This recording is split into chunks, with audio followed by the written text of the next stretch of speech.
Amém. Irmãos, gostaria de ler um texto com vocês, que está no Evangelho de Lucas, no capítulo 24. Nós vamos ler apenas o versículo de número 5, uma parte desse versículo, Lucas 24, a parte final do verso 5, que é a pergunta que o anjo faz às mulheres que vão até o sepulcro, até o túmulo de Jesus. E eu gostaria de, a partir dessa pergunta, nós refletirmos nesse capítulo. Então, embora a gente vá ler apenas o versículo 5, a parte final dele, é bom ter a Bíblia aberta em Lucas 24, porque a gente vai pensar em todo esse capítulo. Lucas 24, versículo 5, no finalzinho, ele diz: por que buscais entre os mortos aquele que vive? Por que buscais entre os mortos aquele que está vivo? Pai, nós te agradecemos pela tua palavra e pedimos que teu Espírito venha ministrar nos nossos corações nessa noite, falar a cada um de nós, a fim de que não apenas venhamos a entender a tua palavra, mas acima de tudo, absorvê-la para que ela venha gerar cura no nosso coração. É o que nós te pedimos para o teu louvor e para a tua glória. Amém. Embora essa pergunta ela seja direcionada às mulheres que iam até o sepulcro, fazer os procedimentos naturais daquele contexto em um sepultamento, levar os perfumes, os aromas, a fim de utilizar ali no corpo da pessoa que estava morta. No caso ali, elas esperavam encontrar Jesus. Eu penso que essa pergunta ela fala muito sobre algo que condiciona o ser humano na sua visão da realidade. Embora essa palavra do anjo seja direcionada às mulheres, nós podemos, a partir dessa pergunta dele, pensar em todas as narrativas que esse capítulo apresenta para nós, pelo menos 3 situações diferentes que ele narra para nós, e como essa pergunta mostra que o ser humano é condicionado na sua visão do mundo pela morte, como a morte molda o nosso prisma da realidade. E mesmo nós, sendo, como a Bíblia diz, seres que possui impresso na sua natureza a busca, o anseio pela eternidade. Eclesiastes 3:11 diz que Deus colocou a eternidade no coração do homem. Todo ser humano possui este anseio pelo eterno. Uma das definições bíblicas para o homem, a visão antropológica, é nefesh, que traduzida para nós é alma. E isso tem a ver com um ser que é desejante, de um ser que busca pelo eterno, que anseia pelo eterno. Em Gênesis, quando diz: façamos o homem à nossa imagem e semelhança, ele soprou sobre o homem, e esse se tornou alma vivente, ele se tornou fome de Deus. Ou seja, nós seres humanos, nós nos tornamos famintos por Deus. Eu já falei aqui do argumento do C.S. Lewis, inclusive, para falar sobre Deus. Se nós não experimentamos nessa realidade algo que satisfaça, não há uma experiência que satisfaça esse nosso anseio em nenhuma esfera do material, significa que nós fomos criados para sermos satisfeitos em algo que transcende essa realidade, que transcende o mundo natural. E aí então ele vai argumentar a favor de Deus. Ora, embora a gente busque isso, anseie por isso, o fato é que a queda, que o pecado, é como se nos levasse a reprimir este anseio pela eternidade e canalizar essa busca nos aspectos da realidade temporária, da nossa existência. É como se reprimíssemos então e impedíssemos de ter esse olhar para a vida a partir da ressurreição. É como se os seres humanos buscassem subterfúgios para não encarar a realidade da ressurreição, não olhar pelo olhar da ressurreição. E esse texto mostra essa tendência humana, porque são discípulos, são pessoas que caminharam com Jesus. Em todas as 3 situações, é gente que conviveu com Jesus, é gente que ouviu o sermão de Jesus, é gente inclusive que viu Jesus curando pessoas, realizando milagres, e mesmo assim a gente vê essa dificuldade de olhar para a vida a partir da ressurreição. Então eu gostaria de pensar com os irmãos nessa noite, como a ressurreição, ela nos leva a romper com esses condicionamentos da morte, com esse olhar limitado da morte. Em primeiro lugar, eu queria destacar aqui que a ressurreição nos leva da contemplação do monumento para a encarnação do movimento do reino de Deus na história. Destacar isso, a ressurreição nos leva da contemplação de um monumento para a encarnação de um movimento do reino de Deus na história.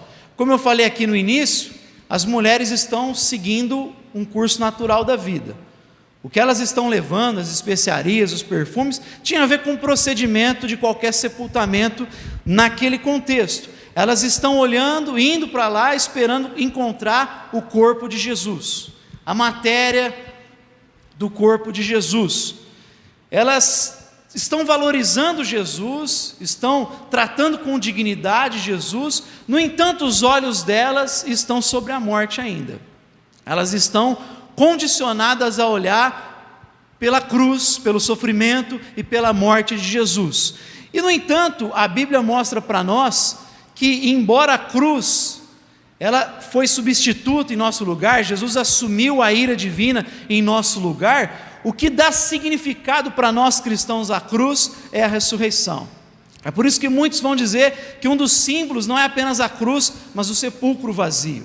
É o sepulcro vazio que traz uma significação para a cruz, que traz esperança para a cruz. Nós olhamos para a cruz de Cristo alegres, agradecidos, renovados, mas por causa do sepulcro.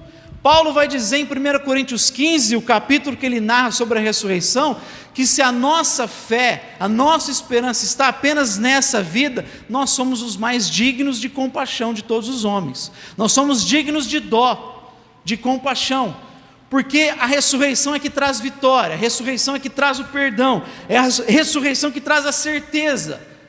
A ressurreição de Cristo dá significado para a cruz. Então nós olhamos para a cruz agradecidos, mas muito mais movidos pela esperança por conta da ressurreição. Então é muito mais do que olhar para a cruz, olhar para a morte, rememorar, como nós vamos fazer daqui a pouco, somente olhando para o que aconteceu lá atrás e como se não tivesse um significado hoje para nós, como se não tivesse um poder atuante hoje para nós. Embora o ser humano pode aprender com os exemplos de grandes homens da história, embora há grandes lições na vida das pessoas que nos inspiram muitas vezes, que nos encorajam, e a própria Escritura fala disso. Hebreus vai dizer dos heróis da fé, que nós estamos cercados por uma nuvem de testemunhas. É fato que quando a gente olha para a história de Paulo, de Pedro, de Elias e de tantos profetas, a gente tem inspiração. Mas Jesus é muito mais do que um profeta que morreu por um ideal. Não é apenas então um exercício de olhar e se sentir agradecido e ser inspirado, mas é um poder que atua em nós hoje. A ressurreição não apenas mostra para algo que aconteceu lá atrás, mas algo que acontece hoje na nossa vida. A ressurreição faz a gente romper com o pecado, é a ressurreição que nos dá poder para vencer as mazelas, os condicionamentos, as dificuldades. É o poder da ressurreição que faz a gente ter a revelação de Deus nas Escrituras. Quando a gente abre a Escritura, não é apenas a leitura de um livro histórico, mas nós estamos sendo alvos da ação do Espírito Santo de Deus, do poder da ressurreição, que abre os nossos olhos e nos faz a enxergar a verdade de Deus e dizer Jesus Cristo é o Senhor. Então não é apenas um exercício de olhar para trás, é um poder que atua hoje. Paulo em Efésios diz que o poder que trouxe Jesus dentre os mortos é o poder que atua na igreja, é o poder que atua em cada cristão hoje. Quando nós estamos celebrando a ceia, nós não apenas estamos lembrando, mas nós estamos sendo alvos de uma bênção de Deus hoje. Quando nós professamos a fé em Cristo Jesus, nós estamos sendo alvos de um poder que está atuando em nós hoje e nos leva a vencer o pecado, nos leva a ter uma vida de santidade. Então não é apenas olhar para trás. Tem muita religião que olha para trás, tem muita ideologia inclusive que olha para trás, tem muita gente se inspirando em pessoas e olhando a eles como heróis e se inspirando neles, mas Jesus não é apenas isso, é muito mais do que isso. A fé cristã é algo que nós olhamos, mas que nós experimentamos no presente e que nós temos a garantia de experimentar de maneira plenamente no futuro. Então é você perceber que não é apenas olhar para um monumento, como essas mulheres estavam olhando ou esperando olhar para o corpo de Jesus. Não é apenas chorar por aquilo que Jesus fez, por ele ter sido fiel à vontade de Deus até a sua morte. por ele aceitar a perseguição, a cruz. Mais do que isso, a ressurreição traz o poder de crer que ele é Deus e que leva elas a vencer o pecado. E é por isso que os discípulos tiveram uma vida tão santa e piedosa, porque havia um poder atuando na vida deles. É por isso que você não é mais o mesmo quando se encontrou com Jesus, porque esse poder está atuando na minha e na sua vida hoje e nos leva a vencer o pecado nos nossos dias. Então é um poder que atua em nós para a revelação, para a santidade. Inclusive isso tem a ver com o princípio da reforma.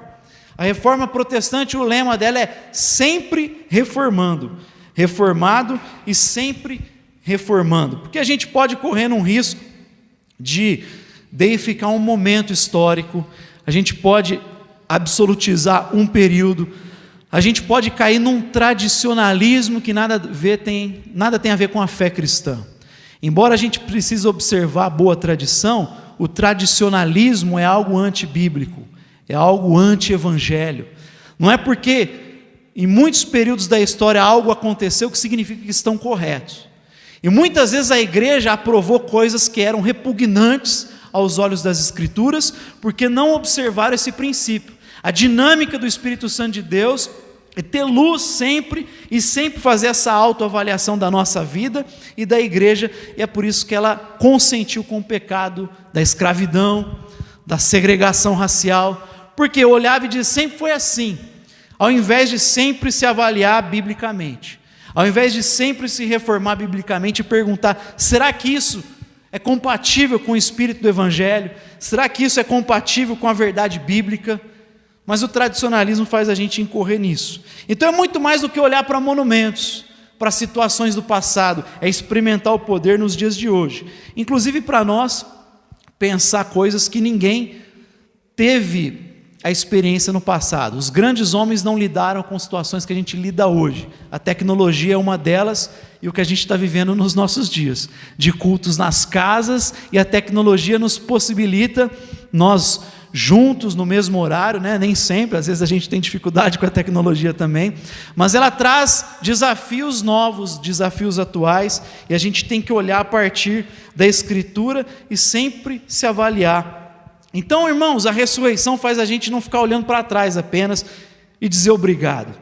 A ressurreição faz a gente experimentar algo hoje, faz a gente experimentar algo na caminhada. A dinâmica do reino de Deus alcança o nosso coração.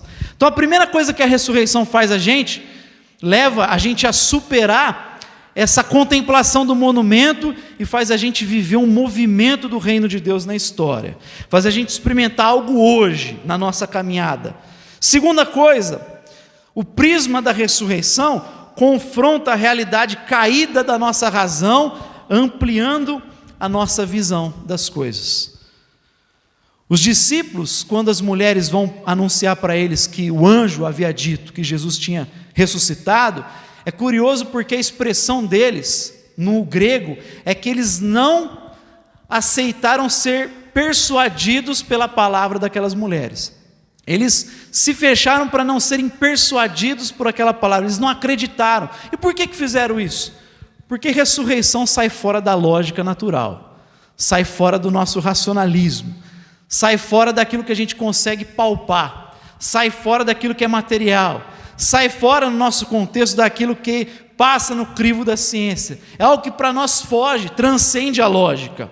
E o ser humano sempre teve essa tendência a limitar aquilo que passa no crivo da razão e da lógica. Quando Paulo, por exemplo, prega no Areópago, ele vem falando a mensagem, mas o curioso é que quando ele diz Deus ressuscitou Jesus dentre os mortos, a palavra dos seus ouvintes ali, gregos, ora, então a gente vai te ouvir outra hora. Outros começaram a zombar de Paulo. Por quê? Porque fugiu da razão, fugiu da lógica, fugiu do palpável. Como é que alguém pode ressuscitar? Como é que alguém pode voltar dentre os mortos? Quando fugiu da lógica, eles se fecharam. A modernidade é isso também. A gente só aceita como verdade aquilo que passa pelo crivo do racionalismo. Mas a Bíblia vai dizer para nós que, além dessas coisas que são bênção, evidentemente a ciência é bom, a lógica é boa, o nosso culto é racional, mas a Bíblia é muito clara em dizer que há coisas que são reveladas a nós e pertencem a nós e aos nossos filhos. mas há coisas que estão encobertas, há mistérios, e a Bíblia faz questão de registrar que há mistério, há coisas que transcendem a nossa racionalidade, elas não anulam a nossa razão. A gente consegue ler a Escritura, entender a comunicação de Deus, porque dá para entender. Um dos princípios da hermenêutica é Deus falou para ser entendido. É possível entender a comunicação, é por isso que ela se dá em proposições, eu posso entender o texto. Contudo, tem textos que fogem à minha lógica, que transcendem a minha razão, como a ressurreição. E a igreja, influenciada por esse racionalismo no passado, rejeitou isso, rejeitou o milagre, rejeitou a ressurreição, rejeitou tudo aquilo que fugia à nossa lógica. Começaram a olhar essas coisas como mito, como algo que é apenas passado para apresentar uma verdade, mas não aconteceu de fato. A ressurreição de Jesus, para muitos cristãos, a partir da modernidade, ela não aconteceu de fato. Ela é apenas um mito, ela é ilustrativa para comunicar alguma verdade. No entanto, a Bíblia vai dizer, como eu falei, que há mistérios. E o fato é que todo conhecimento se assenta em uma fé, em um tipo de fé. Todo mundo parte de um pressuposto para poder erguer o edifício do conhecimento. O fato é que alguns não reconhecem isso, ateus não reconhecem isso, racionalistas não reconhecem isso, que eles aceitam algumas coisas como verdade que não dá para palpar, não dá para provar, mas eles aceitam como verdade, e isso vai moldando o prisma deles, a visão deles. Nós, como cristãos, aceitamos os pressupostos bíblicos, e nós vamos além disso. Nós vamos dizer que a única maneira de interpretar o mundo apropriada é a partir da revelação bíblica. Qualquer olhar de mundo, qualquer pensamento que foge àquilo que a Bíblia diz, ele sempre se torna reducionista. A gente sempre começa a olhar a partir de um ponto da realidade. Então a gente nega algumas coisas, como os racionalistas, que fogem à razão. E a gente começa a colocar como uma categoria secundária. Quer ver uma coisa que sai do racionalismo, mas é verdade? O amor. Quando você ouve de alguém, eu te amo, não dá para mensurar isso. Mas a gente não pode questionar que isso é algo da experiência humana, que é verdadeiro. Então tem muitas coisas que fogem a esse racionalismo, mas por a gente colocar fora, a gente se torna reducionista. No entanto, a Bíblia contempla tudo isso, ela não reduz nada, porque ela sempre parte de Deus, que transcende tudo, e nos dá uma visão harmônica de todas as coisas. A Bíblia, então, a ressurreição, ela vem confrontar a nossa razão caída. Ela mostra que a nossa razão não dá conta das coisas. E ela, então, nos encoraja a sujeitar a nossa mente à revelação de Deus. Sujeitar a nossa razão a Cristo Jesus, o nosso Senhor, aquele que ressurgiu dentre os mortos. Como ela fere o nosso reducionismo, a nossa lógica, ela nos chama a nós submetermos ao que Deus diz, uma vez que eu falei que é impossível fugir de fé, e aceitar o que Ele diz como verdadeiro. E aí eu construo a minha vida em torno da palavra dEle. É Jesus que vai dizer o que é certo e errado, é Jesus que vai dizer como as coisas devem funcionar, é Jesus que diz como uma igreja funciona, é Jesus que diz como um estado deve funcionar, é Jesus que diz como um casamento vai funcionar, e se eu não me pautar em Jesus, não tem como essas coisas darem certo. Foi no momento do iluminismo e da modernidade que a gente rompeu com a ideia de Deus, porque nada mais é do que, vamos pensar a vida sem Deus, vamos pensar a nossa interioridade sem Deus, como Freud, como muitos outros propuseram, ou outras esferas sem Deus, que a gente foi se degradando cada vez mais. A gente se frustrou com as 2 guerras mundiais e com tantas atrocidades de um mundo que foi construído a parte de Deus. Questionaram as religiões do mundo antigo, dizendo que elas geram morte, geram violência. Contudo, as ideologias provocaram muito mais mortes e violência no século XX. Nenhuma religião provocou tanta morte como o comunismo provocou, como o nazismo provocou, como visões de mundo que não contemplaram a Deus, mas se pautaram no próprio homem. Então a Bíblia vai dizer assim: a sua razão não dá conta, e isso mostra a nossa necessidade de submeter a palavra de Deus e construir a partir dela a nossa vida. E por fim, a ressurreição expõe as nossas expectativas humanas, nos conduzindo à proposta do Evangelho. E aí eu termino com os discípulos de Emaús, que eles estão caminhando, tristes, e aí Jesus aparece ressurreto do lado deles, e eles não reconhecem. E aí Jesus, como que dando de desavisado, diz: por que vocês estão conversando? E eles vão dizer: olha, você é o único que não sabe o que aconteceu, só você que não sabe o que se passou em Israel nos últimos dias, em Jerusalém nos últimos dias, que aquele em que nós projetamos a nossa confiança, a nossa esperança, morreu. Ou seja, a nossa esperança foi por água abaixo. A nossa expectativa foi por água abaixo. E aí Jesus começa a dizer: mas vocês não leram desde Moisés que importava que ele sofresse, que o Messias sofresse? Ele começa então a pregar para aqueles homens, mostrando tudo aquilo que a Bíblia dizia sobre o Messias. E que eles, conhecedores do Antigo Testamento, esqueceram. Por que se esqueceram? Porque eles projetaram um tipo de Jesus, uma ideia. Eles tinham uma concepção e ficaram reféns dela. Para eles, Jesus deveria vir, o Messias, e acabar com o Império Romano, libertar Israel das garras do Império Romano. Ou seja, a expectativa deles, messiânica, política, impossibilitou eles de olharem para a proposta de Deus em Cristo Jesus. Eles não foram capazes de entender que não era por força da violência, do poder, que o caminho era do servo sofredor, o caminho de Cristo era do sofrimento. E a humanidade tende a querer incorrer na coerção. Às vezes a gente quer impor as coisas, colocar goela abaixo a verdade dos outros, a gente quer ganhar na força, a gente quer ganhar no grito, e a gente faz isso, e quando faz isso mostra que nós não estamos pautados no Evangelho, mas antes nós estamos pautados são nas nossas elaborações humanas. Porque a linha divisória do mal, ela não é em classe social, não é rico e pobre, não é étnica, não é judeu versus romanos. A linha divisória é o coração humano.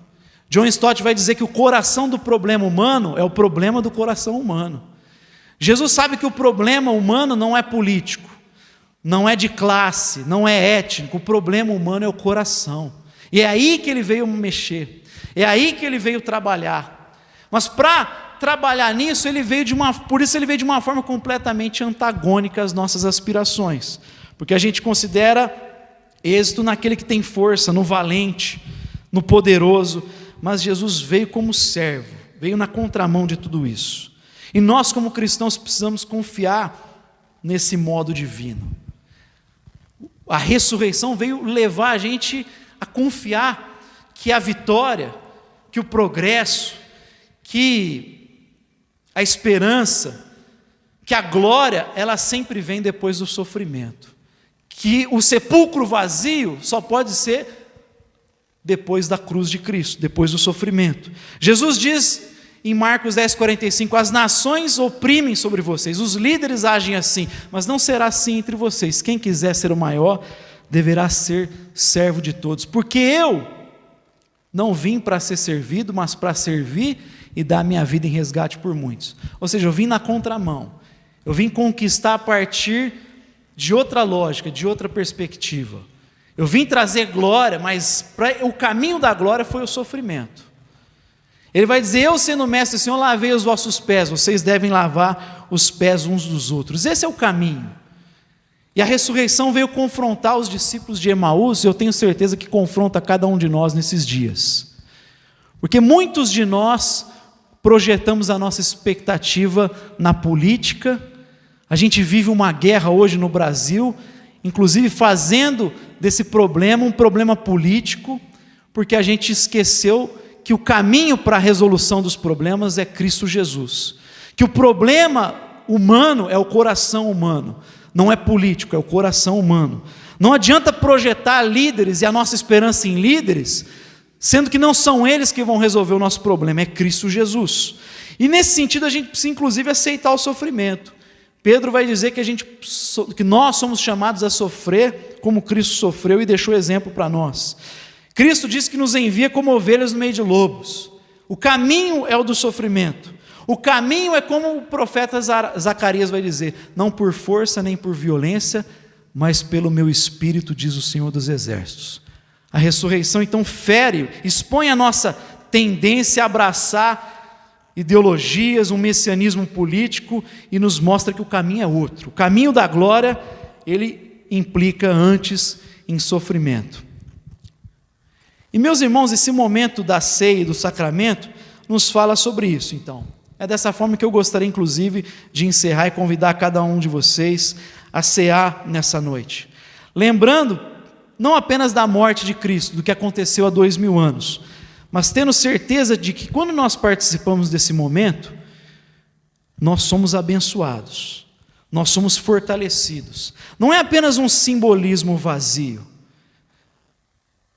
De certa forma, quando nós comemos do pão e bebemos do cálice, nós experimentamos uma bênção hoje.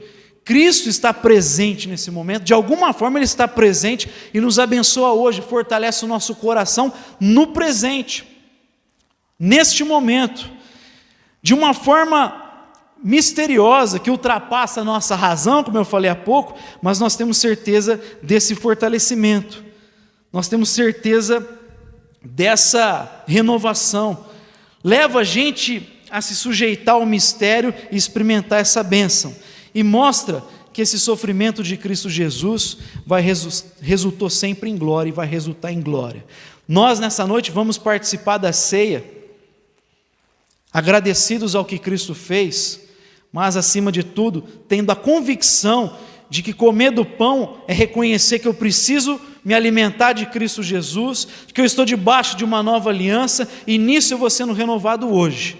Você que talvez teve um dia difícil, está enfraquecido, quando você celebra o sacramento da ceia, nós experimentamos uma bênção hoje, e é dessa forma que eu convido você na sua casa, com a sua família, celebrar a ceia, celebrar a libertação de Deus. Como os israelitas no Antigo Testamento desfrutaram de libertação, nós temos libertação em Cristo Jesus e somos renovados hoje quando nós celebramos a ceia. E é assim que eu convido você a participar deste momento tão importante e significativo para nós.